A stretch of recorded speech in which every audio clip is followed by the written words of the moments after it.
And I am representing our leadership team in Highland Park. I am the Voters Service Chair, and I'm chairman of this candidate forum. I want to thank the members of my committee in this forum, and I think you can still hear me, for their dedication to the process that League has had in wanting to educate and enlighten our community. You might know that we appreciate also the libraries lending us the webcam and the tripod. And so we want to thank them about it. You learn more, if you want to learn more about the candidates today, please go to our website. You can see the most wonderful, beautiful, detailed voters guide where the candidates answer additional questions.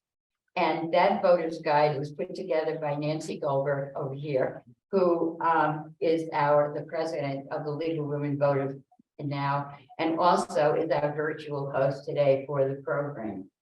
So you see another example of dedication that we have for people who love League. This year, our League is celebrating, believe it or not, our 95th anniversary in Highland Park. And some of you may have come to our 75th celebration, our 85th celebration, our 90th, and here we are at 95. A few years ago, we, thank you for applause.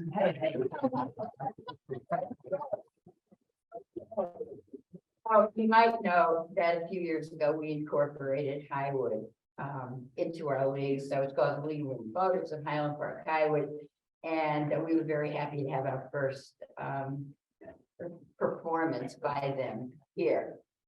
I want to tell you that after you turn off your cell phone, we'd like you not to boo. You will not be that kind of audience. We're going to boo or clap or say yeah or something like that, because I see a large group here and we want to answer as many questions as possible so that we can keep going.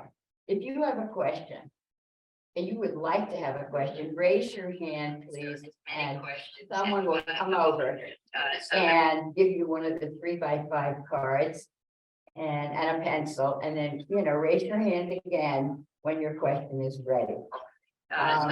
All questions to be asked are to be put on this 3x5 card. That's, kind of like league protocol.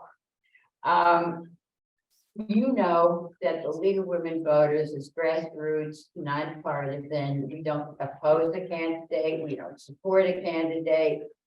But what we do is, if an issue is brought to our membership and we decide to study it, we come up with the facts, and we might go to consensus. If there is a consensus, then we can take a position and advocate for it. We hope that you will think about supporting us if you're not a supporter. It doesn't have to be exactly with money, which would really be very nice, but it could be for a little bit of time or a lot of time, or some volunteering. We hope that you will join us. So in keeping with our idea of nonpartisanship, the League always asks for a trained moderator, and we are very fortunate today to have trained moderator Paula Lawson, who is very experienced. And I just want to share her bio with you because I think it's very impressive and another example of dedication of people to the League of Women Voters. Paula Lawson is a member of the League of Women Voters of Glencoe, who resides in Glencoe. She's a past president of the League of Women Voters of Illinois and the LWV of Glencoe. Paula has served on the LWVIL Issues Committee and is an issues specialist in the area of redistricting. She has moderated forums for the U.S. Congress, congressional districts, and local village and community boards. It was her interest in public policy and educating the public about government that led to her volunteer work for the League. Will you join me, please, in welcoming? Mr. Peterson will give the first response to question 1, Mr. Slavin, the first response to question 2, and so on. And I'll remind the candidates as we proceed. Each candidate will be allowed 1 minute for a closing statement, which will be presented in reverse order of opening statements. The league is providing timekeepers who will show candidates remaining time for each statement or question. The timers will show a paddle with 30 seconds and time's up.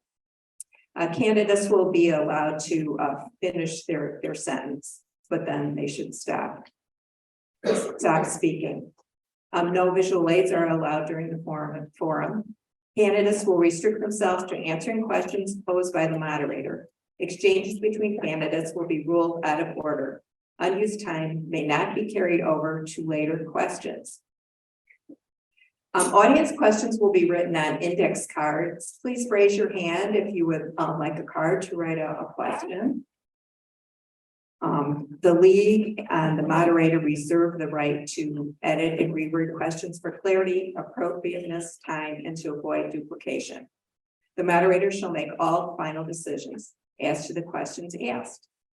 Okay, now we're ready for our opening statements. And there are 2 minutes, and Mr. Fiore has the first opening statement. Hello, my name is Michael Fiore. I am a candidate for alderman in the city of Hwd. I want to thank the League of Women Voters of Highland Park-Highwood to allow me to participate in this candidate forum. Sir, Mike, please. Microphone, go closer to it. Hello? Hello? How's that? Yes. My wife Nancy and I, along with our 2 children, are lifelong Highwood residents. I've attended Oak Terrace, Northwood, and Highland Park High School. I have and will continue to be committed to our generational community. I began my public service in Highwood when I served as a chairman of the Highwood Zoning Board. I was also a member of the Highwood Home Rule Task Force. Currently, as alderman, I am proud to have served the residents of Highwood since 2007. The first several years were tough. However, the city council has worked together over the last decade to restore our great city of Highwood. There is no I in our team. Our accomplishments include public safety. We successfully contracted with the Highland Park Fire Department, saving $60 million over 30 years. Infrastructure, supported investment over $10 million. Public spaces, supported improvements to our existing parks in addition to acquisitions of property to develop new parks in our business district. Economic development, supported the restoring of a number of blighted and vacant properties, resulting in developments. We are not finished. There is still a lot of work to be done. Continue to invest in public safety. Continue to invest in infrastructure. Continue to invest in public spaces. Continue to invest in our neighborhoods.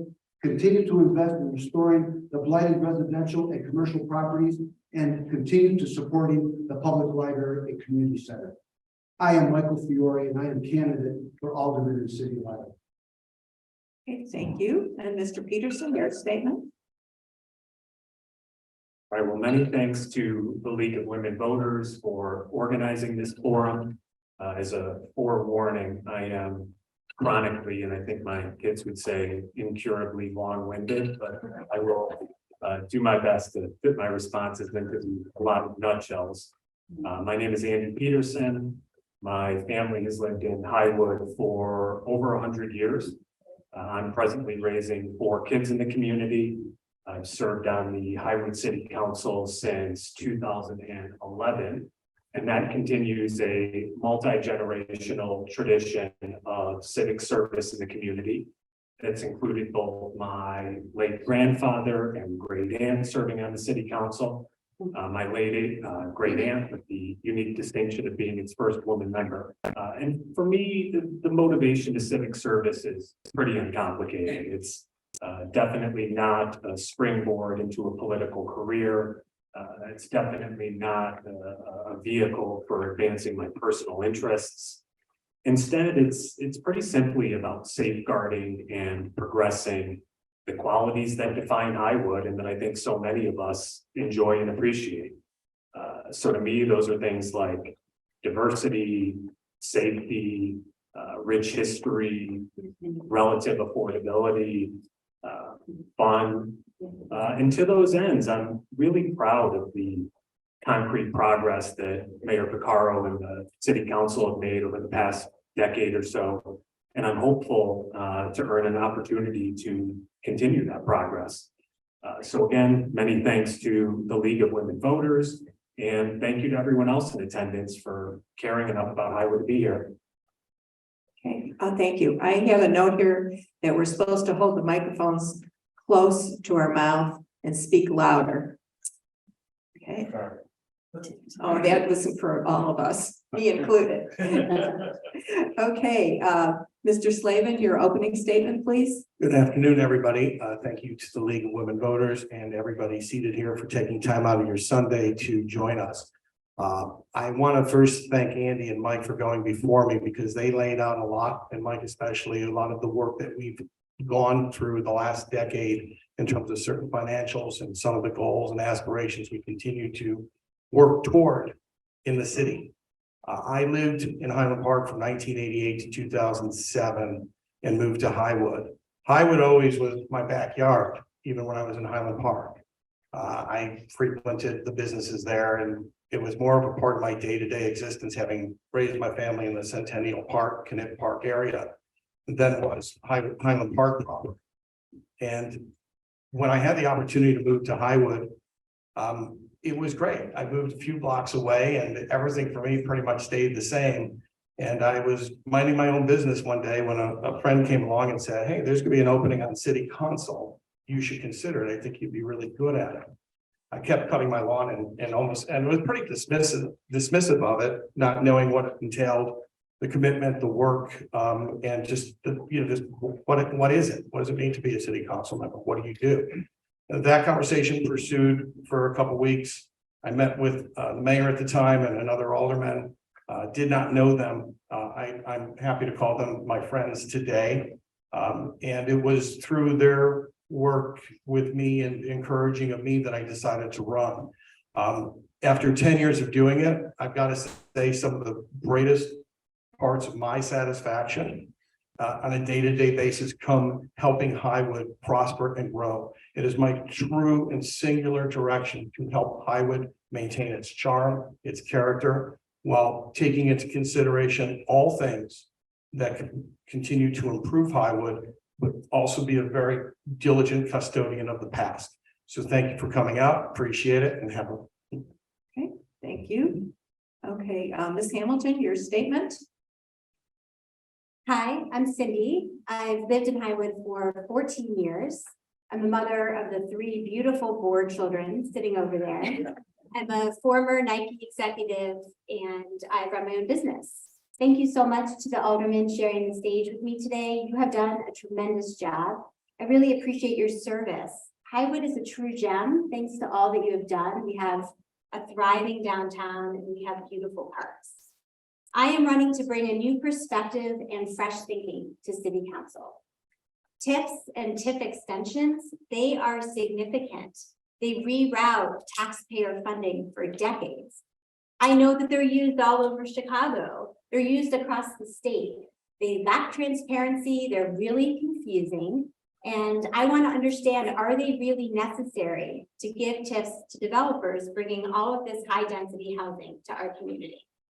I've been a longtime supporter of the Hwd Library and Community Center. It is integral that City Council continue to support the team. They have won national awards for all that they've done. They continue to shepherd more than 70 cases from our community of folks who were traumatized after the July 4th parade. They show up for our kids and they provide them with alternative programming, keeping them away from untoward activities. I recognize if I win, I will be the 4th Fort Sheridan alderman. That is not representative. It's not fair. And I will do my best to continue to listen to all of you. I spent some time in the last few weeks and I've heard your concerns. I will continue to do that. I know you're worried about open lands. You have questions about kids and cars. You have questions about housing. I will continue to listen to you. I want to show my kids that it's important to show up for your community and give back to your neighbors, and I'm so glad to be able to lead by example. Thank you so much to the league for all your work today. Okay, thank you. Now the questions, the time allowed is 1.5 minutes. And we're going to go to Mr. Peterson for the first question. If elected, would you approach municipal decision-making through a sustainability lens? Thank you for the question. Yes, I think I want to better understand what a sustainability lens means, but I think assuming I interpret it correctly, yes. Okay, Mr. Slavin? I would agree with Andy in the sense that it's a very broad-based question and it can have a lot of different meaning. But in terms of in general, sustainability is an important consideration. And I think I probably have demonstrated exactly that from an economic standpoint and others in the community, and will continue to consider that in my decision making. Okay, thank you. Ms. Hamilton, decision-making and sustainability. I understand sustainability to be in reference to environmental friendly policies. So I guess I'll answer the question with that perspective. I know in conversations with folks who serve on our zoning committee and the appearance and review committee that they take a look at that. I know there are a lot of conversations around the number of parking spaces and how much green space should go into the development that's at Green Bay and Washington. So I really appreciate the work that the committees do to look at sustainability. And I really plan to listen to what the committees recommend. And if they don't have sustainability in the questions that they are pursuing and what they're evaluating, I will ask them to look into that. Okay, thank you. And Mr. Fiore. Well, sustainability, it's a very difficult question. I kind of understand it because I use it in packaging every day in my work life. And I'm very familiar with it at that part of it. So I would want to learn how more about what sustainability would be part of running the city of Hwd. So I'm very open-minded to that, but based on what I know about my packaging world, it is trying to find areas where we're being wasteful and we need to cut back and be more profitable or sustainable with our energy and what have you. So again, I need to learn more about it, what it is, how it would compare to the city rather than like my workforce. Because I've been doing it for packaging for the last 10 years and I'm still trying to understand it. Okay, thank you. Okay, this next question will go to Mr. Slavin first, and it is, how would you address affordable housing? It's an excellent question. It's a question we've been working with in the city for as long as I've been on council. I think when you look at Highwood in terms of affordable housing compared to its neighboring communities, you will find statistically that we have the most affordable housing in all of the area. I think it is important and incumbent on us as elected officials to make sure we maintain a quality of housing, safety, and availability. And also being very cognizant that we do need housing for all walks of life, whether you're living in the fort, your very expensive, beautiful home, or whether you're renting a multi-unit, single family that's been divided up into 2 or 3 or 4 units in Highwood. Affordable housing is something we actually, compared to our neighboring communities and any that I can think of, have again an abundance of it, and I think that's a healthy thing because it also provides for diversity in the community and housing opportunities that don't exist anywhere else.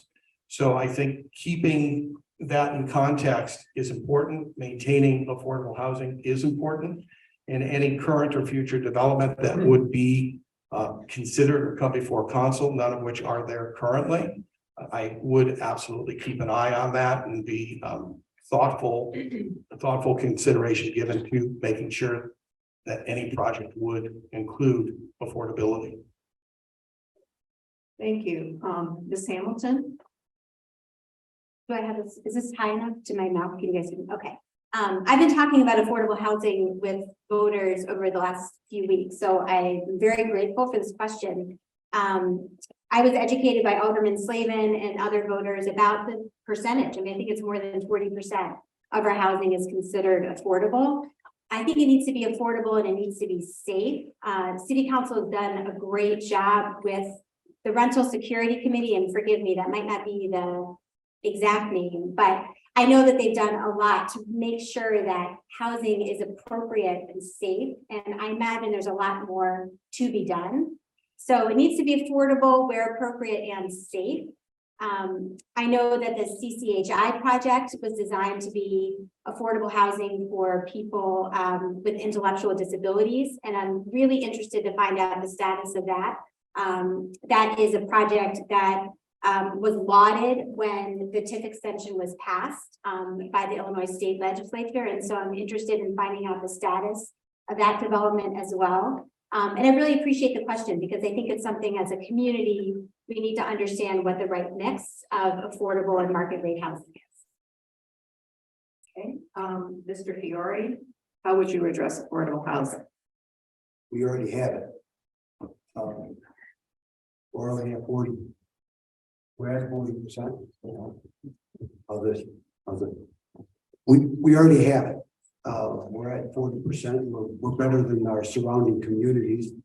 But yes, I'd be willing to learn more about it. I know there was a development that came to us at the board level, and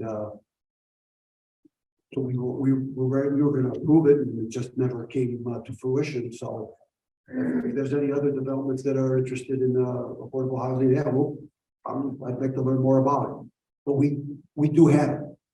So I don't know why people are saying we don't have it. I know, I hate to say that there's anybody who has a market here, but they don't have it. We're more qualified than they are. Lake Forest, we're more qualified than they are. So it's a little touchy topic, but we have it, and love to learn more about it. And please come to us. We'll talk more about it at a council meeting. Okay, thank you, Mr. Peterson. All right, so, the question is, should Highwood strive to,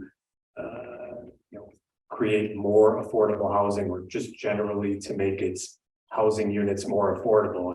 The answer is yes. I think it's important to stay grounded in the authoritative data when we have these conversations. And in this case, the authoritative data comes from the state, more specifically, the Illinois Housing Development Authority, in accordance with a state law that was passed in, I think, 2002 or 2003, and this has been alluded to.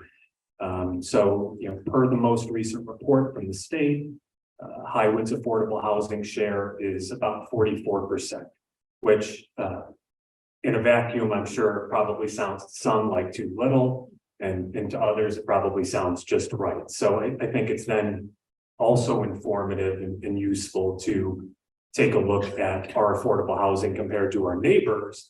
And when you do that, you see that, that yardstick, our affordable housing is appreciably higher. Most of our neighbors are less than 10% affordable housing, and quite a few less than 5%. So that's not to suggest that we couldn't or shouldn't do better in this department. I think we could and should.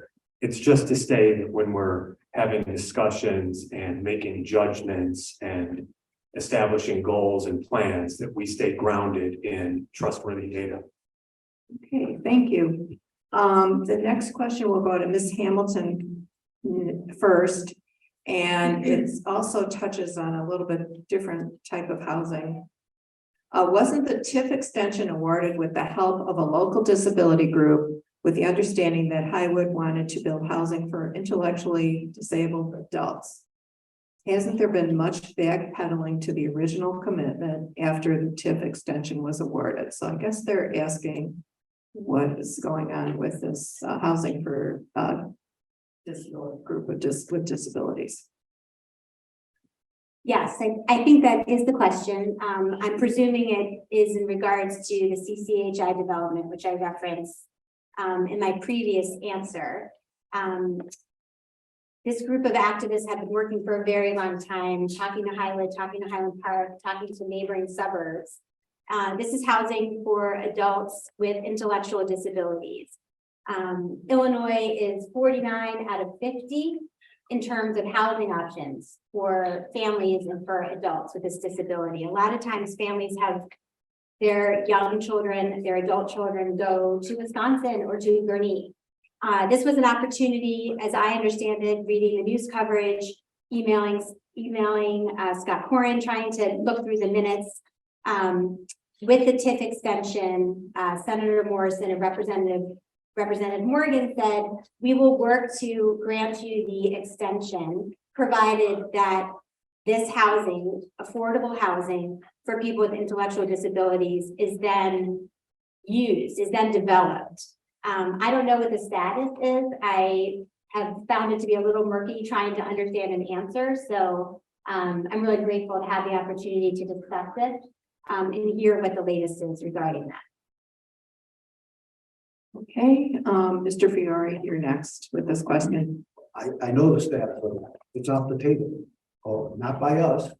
They took it off the table. So they would be willing to bring it back to the table. Well, I voted for it. I'm okay with it. I like I said before about the affordable housing and for disabilities. I have children that are disabled, so I'm okay.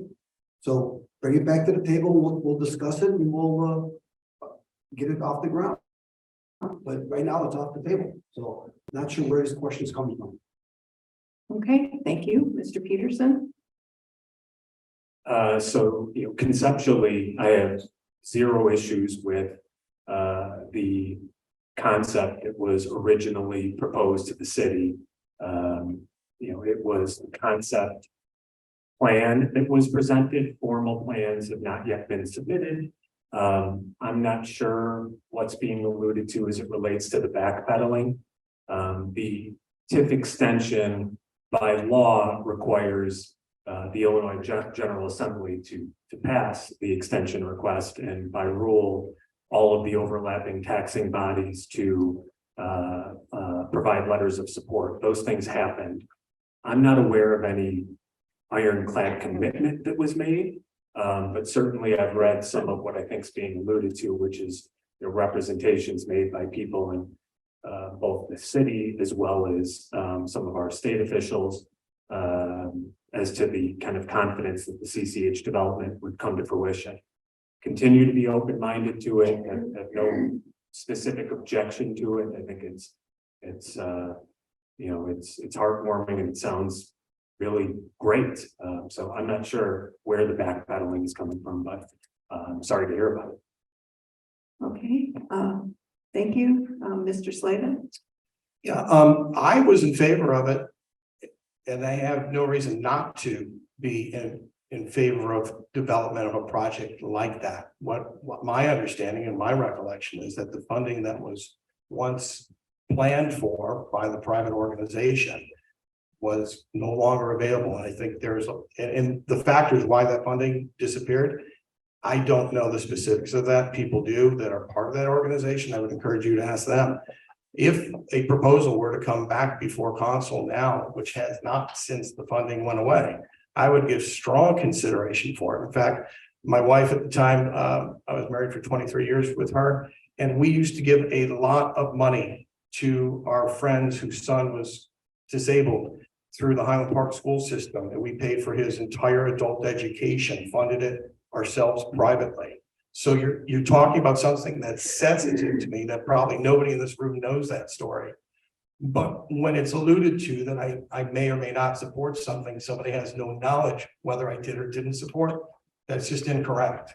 I've supported it, I would support it, and I would encourage the organization to come back before council with a plan that they can fund and potentially build. I think would be a benefit to the city. Thank you. We'll go on to another question, and Mr. Fiore goes next. What are your thoughts on the building that the Midwest Young Artist wants to build, whether it is considered commercial or not? Are you in favor of it or not? The idea and the preliminary information included. Well, I don't think that makes sense, but it's, what are your thoughts on the building that the Midwest Young Artist wants to build? And whether it is considered commercial or not? And are you in favor of it? Nothing's been brought to us, so I'm not sure what we're talking about here. I mean, they did come to us just to speak in generalities, but nothing was ever proposed to us, so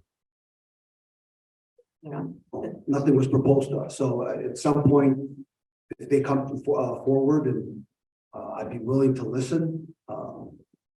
I live right next door to a school, so I've got no problems about having it developed into a music venue. I mean, as long as it the exit is off of the shared road, I don't see what the problem is. I mean, like I said, I live right next door to a school every day, 365. It's a lot of fun, especially when your driveway is blocked off. But I really have no problem with that. As long as the plan meets all our, you know, what we're supposed, all our demands, and the neighborhood is okay with it, then we're, you know, I'm okay. But otherwise, you know, there really isn't a plan to even discuss at this moment. So thank you. okay, again, what are your thoughts on the building that the Midwest Young Artist wants to build? Yep, conceptual at this point.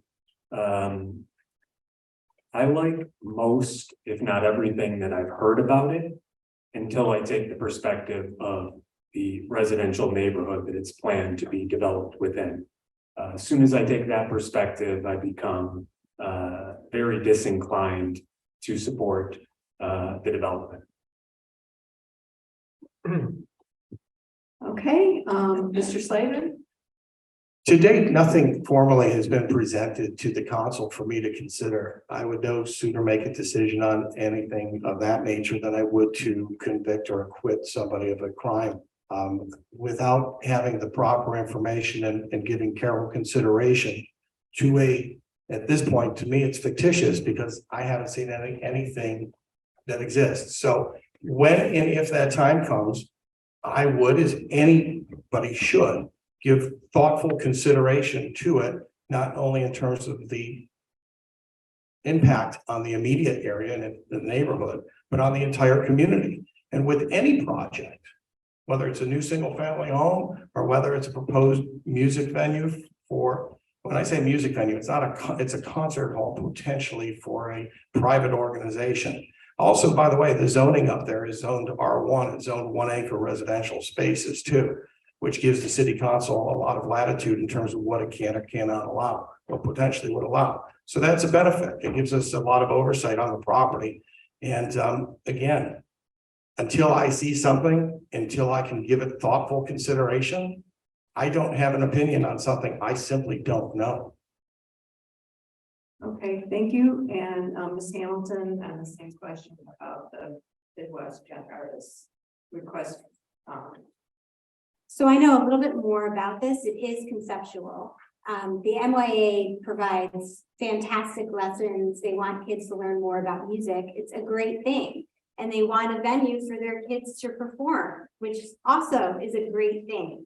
The problem is that this is a residential area. It's a historic area. Fort Sheridan is a historic landmark. And the plan, as I understand it, again, as these gentlemen have said, it's all conceptual at this point, is a multi-story entertainment venue in the back of MYA, and it would be up to 8 concerts a month. The traffic on Sheridan Road is already significant. There are 2 entrances into Fort Sheridan, so it's really hard to imagine how this could get pulled off. An entertainment venue is a significant undertaking. There are plenty of venues around the area that have problems getting butts and seats. So we have a lot of questions around it. I can say that I really would be hesitant to move forward with an entity like this. And a lot of Fort Sheridan neighbors certainly have questions about this as well.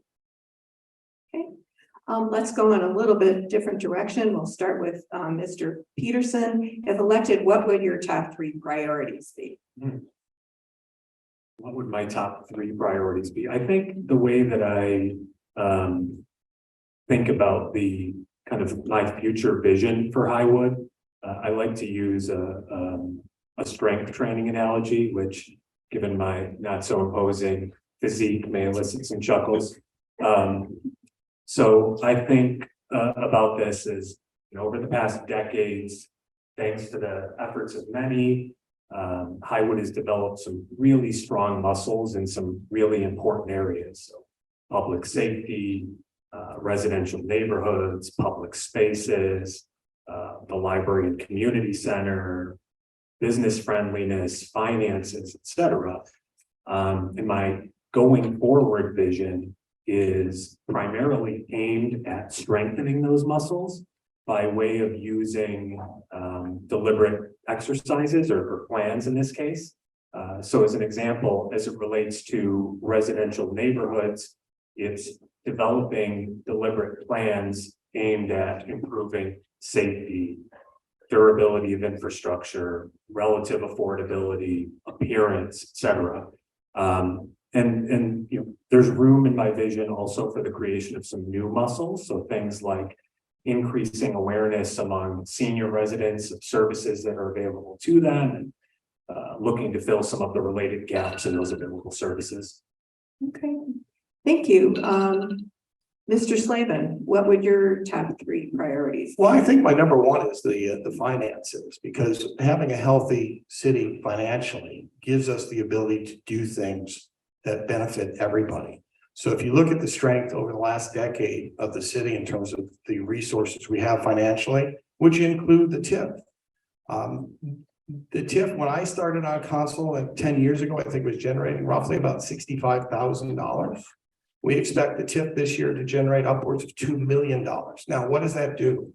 That provides us the ability to create and do things that we otherwise simply could not. So I think the finances of the city are, for me, number 1, and that has to retain its healthiness and continue to go in a direction that provide us the opportunity to deal things like public safety. This community knows probably better than most communities in the country or possibly the world the importance of public safety due to recent events, recent tragic events. I am a staunch supporter of our police force, and I believe that we need to continue to do everything we can to make sure our citizens and those visiting our community are safe. And finally, infrastructure. We have a very old city with a lot of old sewer lines and old electric and old this and old that. We have been on a steady, strong course of renovation of our streets and of our infrastructure. That is not only helping us today, but will help us for decades to come. Okay, thank you. Ms. Hamilton, your top 3 priorities? My top 3 priorities include a thriving downtown. The Chamber of Commerce, City Council has really worked so hard on ensuring that Highwood is bustling, and I'd love to see that continue. Having the Hwd Library and Community Center continue to show up for our community. We have wonderful programming at the Hwd Rec Center, and having a community center to complement the work that the rec center does, I think will be a fantastic benefit for our community for years to come. And then I'd like to see more transparency and openness. I would like for City Council to be more accessible to folks. A lot of people in Highwood speak Spanish. I think it's possible to have materials in English and Spanish, and to look at ways to make the meetings more open to all. Okay, thank you. And Mr. Fiore, on your top 3 priorities? Well, I kind of mentioned it in my opening statement, but I had, let's see what I had, 1, 2, I had like 6 of them. So I'm just gonna repeat those again, and then whatever, and go from there, because I want to continue to invest in public safety. I mean, everybody's been talking about it, and we want to continue doing that. We need to continue to invest in our infrastructure. I mean, Streets are always crumbling, sidewalks are crumbling, we need to continue to work in that space. And then speaking of space, public spaces, right? We need parking, we need to work on parking, we need to work on our public parks. We had a successful efforts. Now well, I can't mention names, but we're continuing to grow the ballpark on Western Avenue. We purchased a property, the old Clark Station. So that's in the works as well. So we're going to continue working with public spaces. We need to invest in our neighborhoods. We have to restore the blighted residential and the commercial properties. And lastly, at public library, we got to continue growing that, and the community center. I mean, people are during the pandemic has been spectacular. So now we're going to continue growing there. I mean, so I don't know how you can just say 3. I mean, we just got to keep going. Okay, thank you. The next question will go to Mr. Slavin first. And there has been lots of talk about conflict of interest. Can each candidate explain what conflict of interest means to them and provide an example? Well, it's interesting because I seemingly have been targeted about that. And it astonishes me that anybody that knows me or has worked with me or has taken the time to ask a question. Conflict of interest obviously is if you're making determinations or judgments or decisions based upon something that may be of benefit to you more so than to the people you're supposed to represent. And I would challenge anybody in this room or anywhere to show me any evidence whatsoever when I ever had a conflict of interest or I benefited in some way. There's an accusation now that because my office is across the street from the proposed MYA, that somehow would improve my business. I woke up to this message the other day on my phone from somebody who shared that with me that was published in the community. And I'm like, to me, this was like, an enlightening moment. I'm like, never in the world would I think such a ridiculous thing.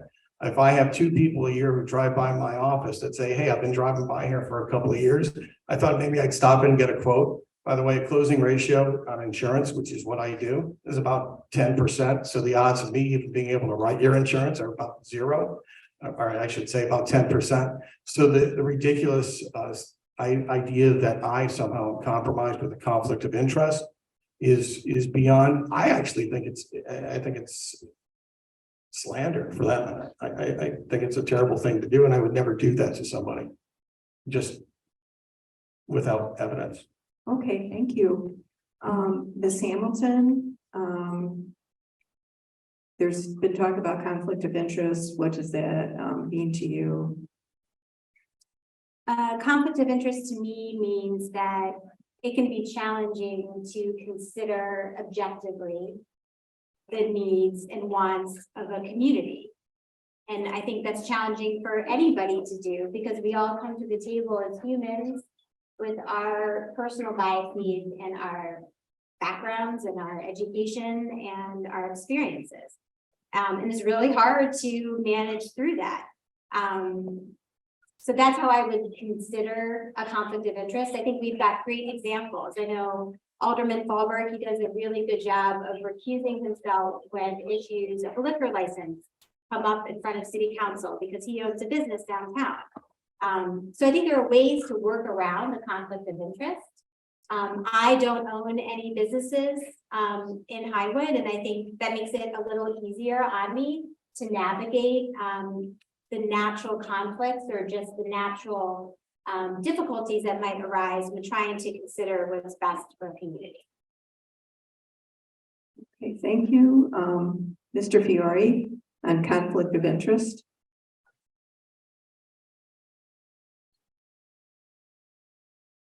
I don't have it.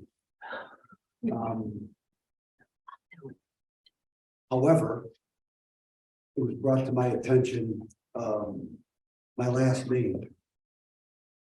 We live in a small community, generational community, where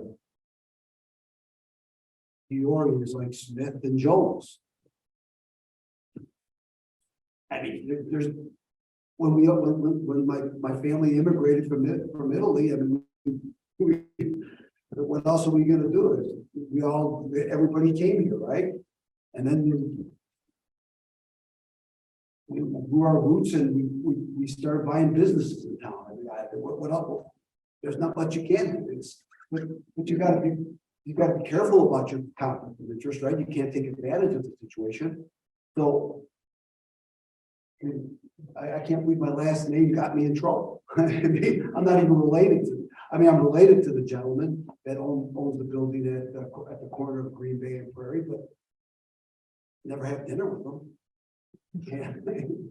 But I'll say hello to him, you know, with third or fourth generation. So please, yeah, if there's any conflict of interest, please bring it to me because I'm far from it. And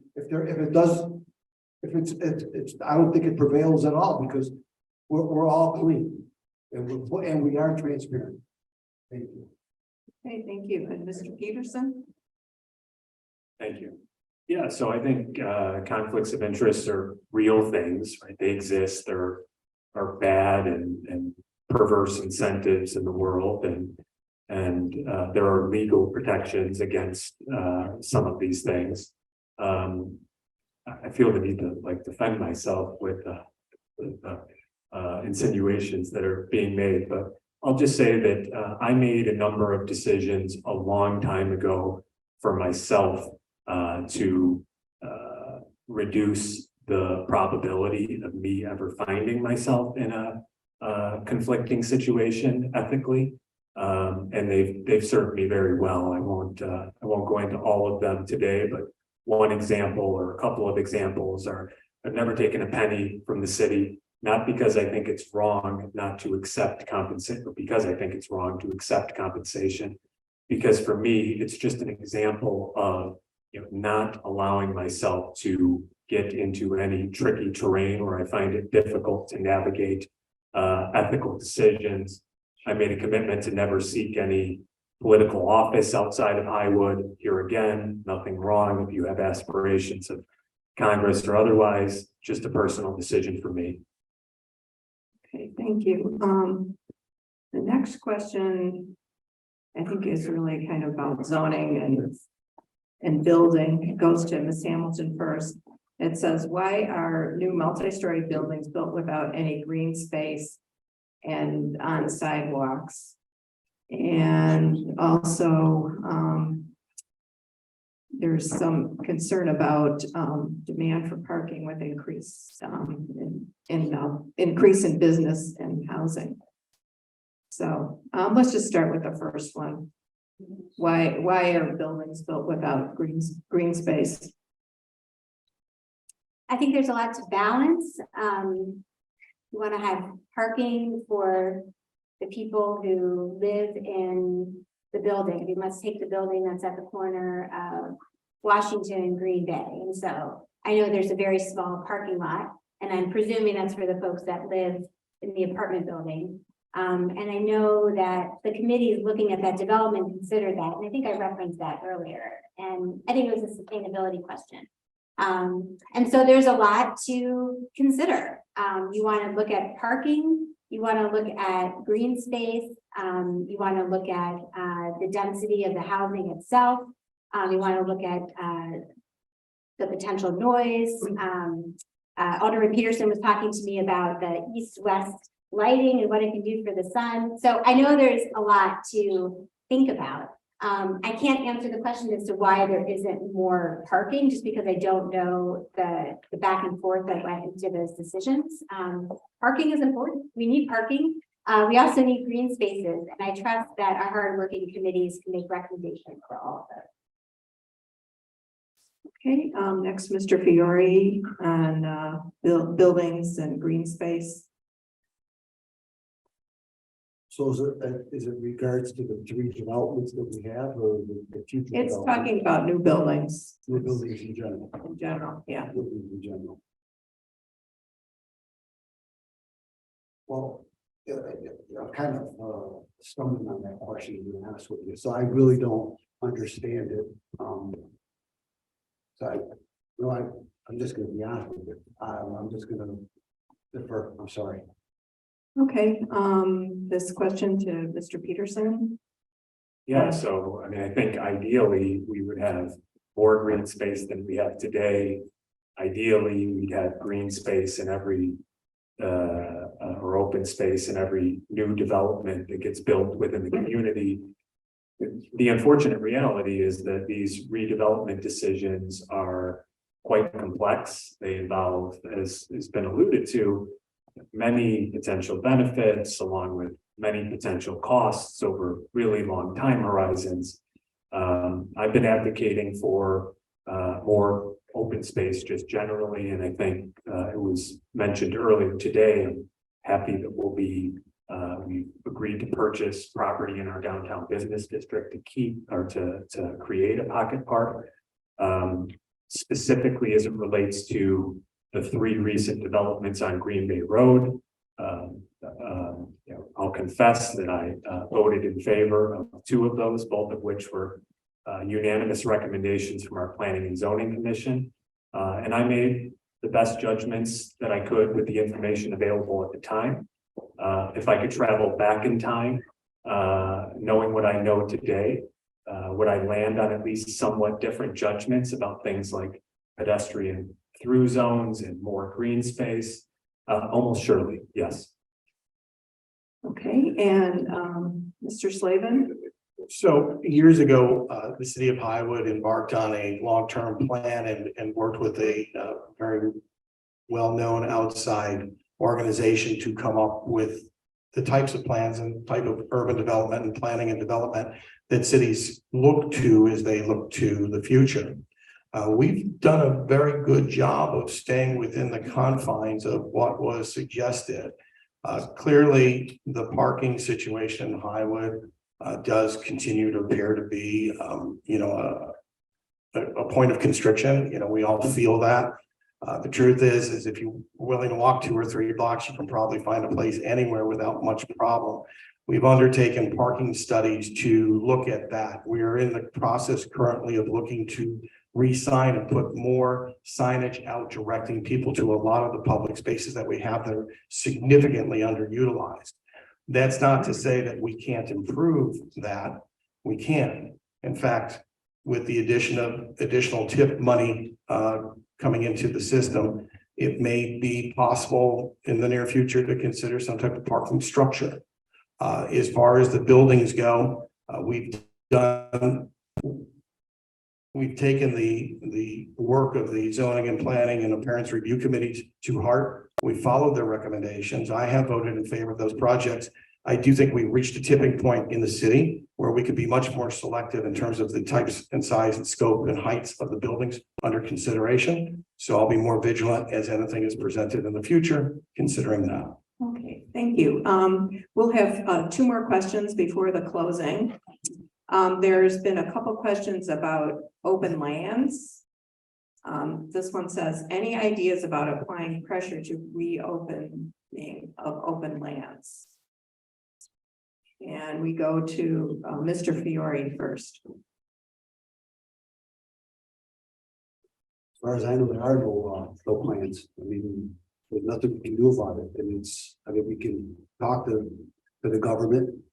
The bureaucracy is going to just continue going round and round. So I mean, I'd be willing to try to help you, whoever is interested, who has the interest in this public in the public lands. I'm assuming we're talking about the Fort Sheridan lakefront, I would imagine. So there's nothing we can do about it. I mean, we can talk until we're blue in the face, but I'd love to sit down with anybody and I can try to help you, but we'll present and it'll just go around in circles like it has in the past. Okay, thank you. Mr. Peterson on open lands. Ideas of like pressure. Yeah, maximum pressure. It's bewildering why after whatever it is now, 2-3 years, that open lands has been unwilling to reopen, despite I know at least from Highwood's perspective, and it's my understanding from Highland Park's perspective, even more so, there's been lots of noises of discontent made as to why open lands has not yet reopened. And the answers have been, not satisfactory. I've spoken with our Department of Defense or Navy liaison, and I won't put words in his mouth, but I'll just say that it makes me even more confused as to why open land still isn't open. So, yeah, I'm fully supportive of a maximum pressure campaign on open lands. Whatever noises that need to be made to persuade them to reopen as soon as possible. I will join the chorus of noises. Okay, thank you. And Mr. Slavin. Yeah, I've already weighed in on that, and I've made phone calls, and I've spoken with our city manager, and I've talked to people in the fort. As they express their concerns and desire to have it open. And, for me, the fact that it's not open is just ridiculous. It needs to be open, but the problem is it's not within Highwood's control to do that. There's other political bodies, including the government, the federal government, that are involved in that decision. There's also a group of property owners adjacent to that have been putting up a pretty strong fight to try to keep it closed, because it essentially serves almost as a private area for them and their families, because I know they use it. People still go down there despite the fact that it's closed. So whatever I can do or continue to do to try to get that open, so all of us in this room and everybody in the area and people visiting the area can enjoy that space. I used to walk there a lot. I didn't like the stairs so much. My trainer used to take me up and down those stairs. So I don't miss that, but the ability to walk through that it's a magnificent piece of property, and I will fight and do what I can. It's just a fight that we are, if you remember the Black Knight and Monty Python's, fighting with no arms and no legs. And, it's kind of hard to fight back when you don't have the tools to fight. And that's the problem we have. Okay, thank you. And Ms. Hamilton on reopening of open lands. I've heard from a lot of voters in Highwood and Fort Sheridan asking about open lands.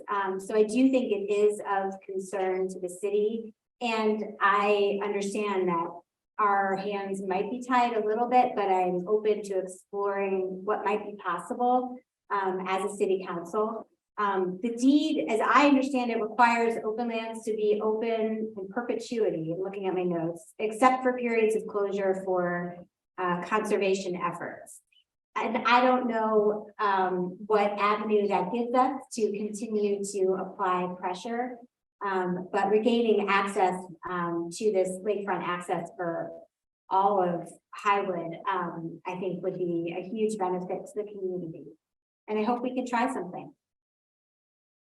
Okay, thank you. I'm going to kind of find they're two different questions, but they should have short answers.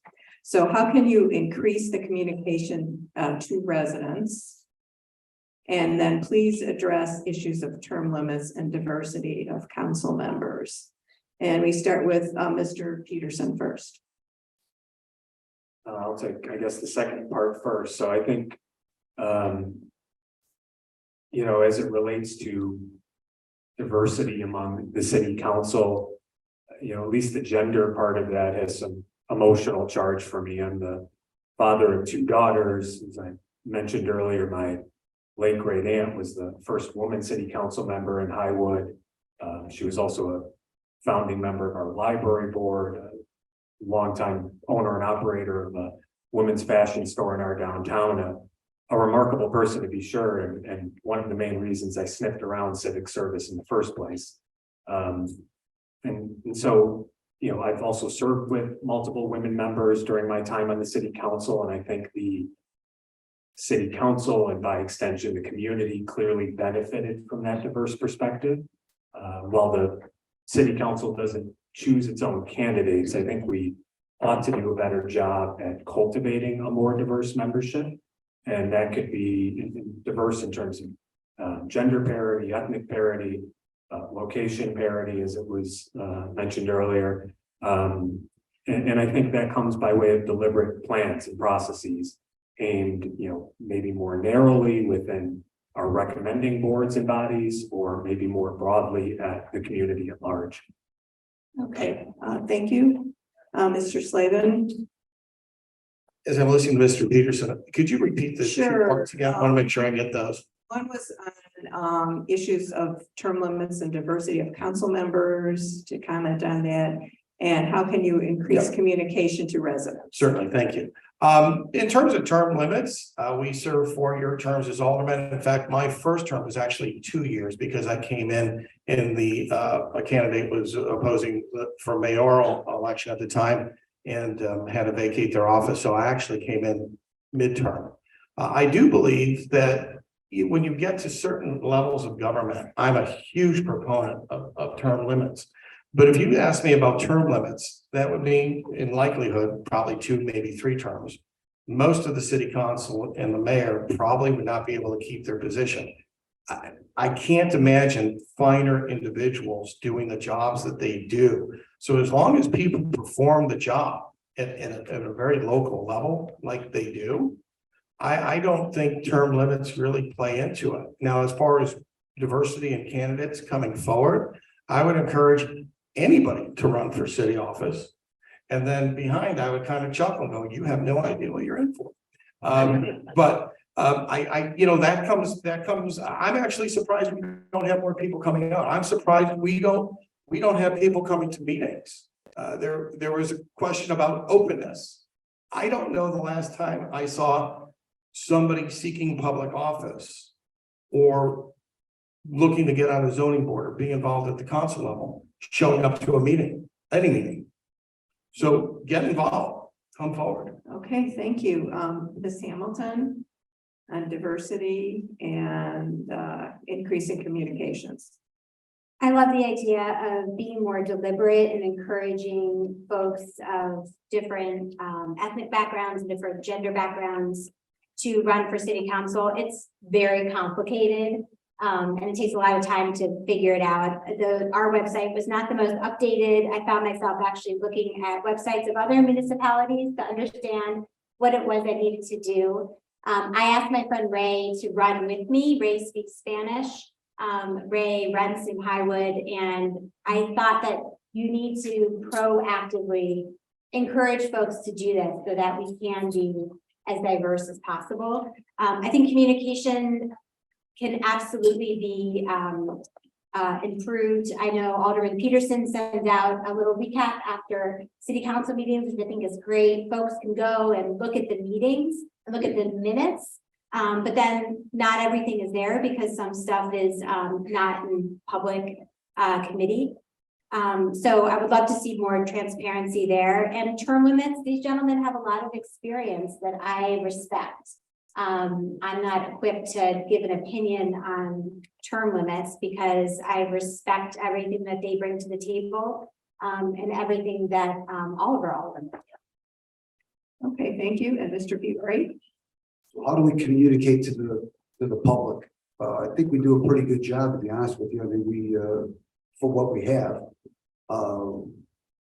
we try to communicate on our water bills as much as we can.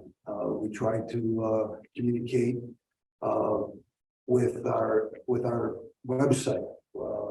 We try to communicate at our Celebrate from Highwood events. So I think the question is, how do we get more people involved? I mean, so I got involved. So I mean, if you got a beef with the town, you got to get involved. So and that's what I did. So I mean, so you're right. I mean, how do we get people involved and communicate to the public? It was very difficult to, like what Cindy's saying. It's difficult to maneuver, but if you get involved and just come to City Hall, our meetings are posted on the door, open meetings. So that's one thing. And then the last thing about the term limits, I guess it's probably poised at me, right? I've been here since 2007. So I guess it's time for me to go to pasture. Hell no, I'm staying. So I'm not going anywhere. But for diversity of the council, come forward, let's do it. I mean, I'm a doer, not a sayer. I'm sorry. Okay, thank you. Now we're ready for closing statements of 1 minute each. And we'll go to Ms. Hamilton first.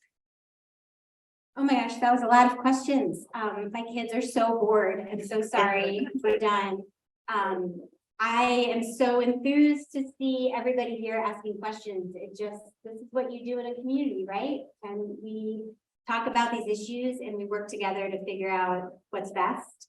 I hope to earn your vote. You can learn more about me at hamiltonforhighwood.com, which is my website, which my husband built for me. So thank you, Andy. Just to quickly recap, I've lived here for 14 years. I have experience working in retail. I've served on boards, a nonprofit. I am confident that I have the intellect, the experience, the empathy to do a good job for all of you. Okay, Mr. Slavin. Your closing statement? Yeah, I love what I do for the city of Highwood. Whether it's my current and ending presidency of Celebrate with all the festivals that we do. And the only reason why I'm running again is because I actually really enjoy it. Because at the end of the day, I'm helping people. And that's probably, you ask Brad, 30-year-old or 40-year-old Brad, he probably wouldn't tell you that. He had different goals and directions. But 50 and 60-year-old Brad now, I get my greatest satisfaction out of trying to help and do things. And this is clearly the best way I can give back to my community and to help others within the community for many generations to come. So I love it. I'd love to have your support. I promise open-mindedness and fairness and an excellent judgment, as I think I've clearly demonstrated. So thank you for coming out and thank you for your attention. Okay, thank you. Mr. Peterson, your closing statement? Okay, well, I love living in Highwood. Don't plan to ever live anywhere else. I'm truly grateful for the opportunity to have served on the Hwd City Council for the past 12 years. A responsibility to the whole of Highwood that I take very seriously. I'm proud of the measurable progress that's been made during that period of time. And I hope to earn an opportunity to continue that progress. I'll end with a pledge that I've been making, which is that no one will work harder than me at listening, thinking, communicating, and ultimately doing for Highwood. Many thanks again to the League of Women Voters for all of the work that undoubtedly went into this event. And thank you to everyone else in attendance for caring enough about Highwood to be here. Okay, and Mr. Fiore, you have the final closing statement. I also want to thank the League of Women Voters of Highland Park-Highwood for allowing me to participate in today's candidate forum. I also want to thank the residents of Highland that took the time out of their Sunday to come out here today. You know, looking back over the last 15 years, I'm really proud of the progress we've made in Highland, especially during the Great Recession and pandemic. We maintained overfunding of cash reserves and pension funds, while at the same time, we reduced resident fees and regularly levied property taxes with relatively low or no year-to-year increases.